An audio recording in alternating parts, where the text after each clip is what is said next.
in 1932. This man had lost almost everything.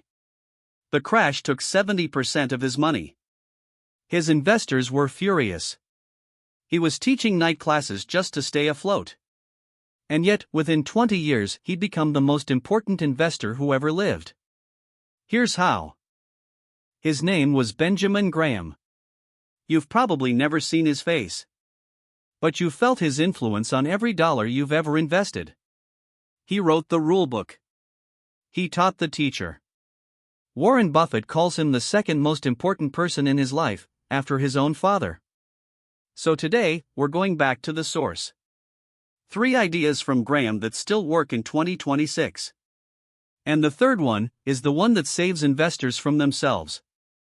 Graham wasn't born cautious. He learned it the hard way. Before 1929, he was brilliant, confident, and leveraged. Then the market fell apart. Between the peak and the bottom, his fund dropped about 70%. Think about that. 70%. Most people never recover from a loss like that emotionally or financially. But Graham did something different. Instead of quitting, he asked one question. What rule would have saved me? And the answer became the foundation of everything. In 1934, with co-author David Dodd, he published a textbook called Security Analysis. It was the first serious attempt to treat investing like a discipline, not a casino. And it's still in print today. Almost 100 years later. But the textbook was for professionals. His real gift to ordinary people came later. And it came down to one imaginary character. In 1949, Graham published The Intelligent Investor. Buffett later called it, quote, by far the best book on investing ever written. And buried inside it is the single most useful idea any beginner can learn. Graham called it Mr. Market. Here's the picture. Imagine you own a business with a partner named Mr. Market. Every single day, he shows up at your door and shouts a price. Some days he's euphoric, he offers you a fortune for your share. Other days he's terrified, and he'll sell you his half for almost nothing. And here's the key. Mr. Market doesn't mind if you ignore him. He'll be back tomorrow with a brand new price. So the question isn't, what is the market doing? The question is his price a gift or a trap? Most people get this exactly backwards. They buy when Mr. Market is excited and prices are high. They sell when he's panicking and prices are low. Graham taught the opposite. Use his mood swings. Don't catch them. Sound familiar? It should. It's the same lesson Buffett repeats every decade. But knowing when to buy isn't enough. You also need to know you won't get destroyed if you're wrong. And that's Graham's masterpiece. If you remember nothing else from this video, remember these 3 words. Margin of safety. Graham's idea was simple. Never pay full price for what something's worth. Always buy it for less, meaningfully less. So if your estimate is off, the gap protects you. He used the analogy of building a bridge. If a bridge needs to hold 10,000 pounds, you don't build it to hold exactly 10,000.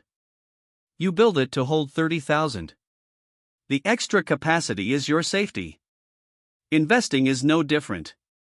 And he put real money behind it. In 1948, Graham's firm bought half of a small insurance company called Geico for about $712,000. It violated some of his own diversification rules. It was a huge bet. But the price was right and the business was sound. That single position eventually grew to be worth more than all his other investments combined. One disciplined purchase. Bought with a margin of safety. That's the power of the principle. Over the 20 years from 1936 to 1956, Graham's firm compounded returns of roughly 20% a year. Not by predicting the future. By refusing to overpay for the present. And of course, this is educational, not financial advice. Past results never guarantee future ones. But the principle behind those results? That's timeless. Now here's where the story comes full circle. In the early 1950s, a nervous young man from Omaha enrolled in Graham's class at Columbia. He was the only student Graham ever gave an A+ to. His name was Warren Buffett. Buffett begged to work for Graham's firm at first, for free. Graham said no. But eventually he hired him. And Buffett spent the rest of his life building on what Graham started. He took the bones of value investing and added one thing: a focus on great businesses with durable moats. That's Graham's real legacy. Not a single trade. A way of thinking that's been passed down for 70 years and counting. So here's the one idea to carry with you. Graham didn't beat the market by being smarter about the future. He beat it by being honest about the present. Price is what you pay. Value is what you get. When the two drift apart, and they always do, that gap is where fortunes are made. Patience, not prediction. That was his whole secret. And it's hiding in plain sight. So let me ask you. Have you ever sold something in a panic and regretted it later? That was Mr. Market getting the better of you. Tell me about it in the comments. I read every one. And if this changed how you see investing, subscribe.